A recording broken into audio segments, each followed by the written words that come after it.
Sa isang malayong lugar sa China, may isang misteryosong nilalang. Isang taong hindi mo inaasahang papasok sa buhay mo, sa messenger mo. Siya si Red Uncle. Wala siyang superpowers, pero may wig siya, at lakas ng loob na higit pa sa halimaw. Si Red Uncle ay isang 38 anyos na lalaki, na nagpanggap bilang isang maganda, inosenteng babae sa internet. Gamit ang filters, cute voice, at malalagkit na chat, napaikot niya ang mga lalaki sa China. 1, 2, 10, hanggang sa umabot ng mahigit 1,600 lalaki ang kanyang naakit. Oo, 1,600. Parang populasyon ng isang barangay. Pero hindi doon nagtatapos ang kwento. Habang sila'y sweet-sweetan sa video call, si Red Uncle pala'y may secret camera. Lahat ng kilos, lahat ng sandali, nire-record niya. At kung tama ang chismis, may personal folder, pa raw siya na pan ng video clips.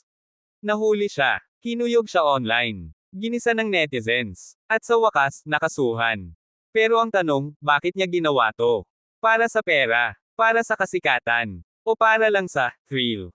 Ang kwento ni Red Uncle ay hindi lang kabaliwan. Ito ay paalala na sa panahon ngayon, hindi lahat ng cute sa chat ay totoo. Baka mamaya, si Red Uncle na pala yan.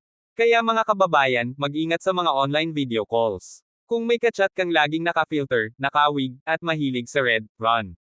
At kung may kaibigan kang nagkalder tapos biglang tahimik na, i-check mo na, baka Red Uncle na siya.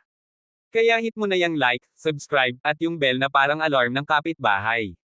Para lagi kang updated sa mga kwentong di mo akalain, totoo pala.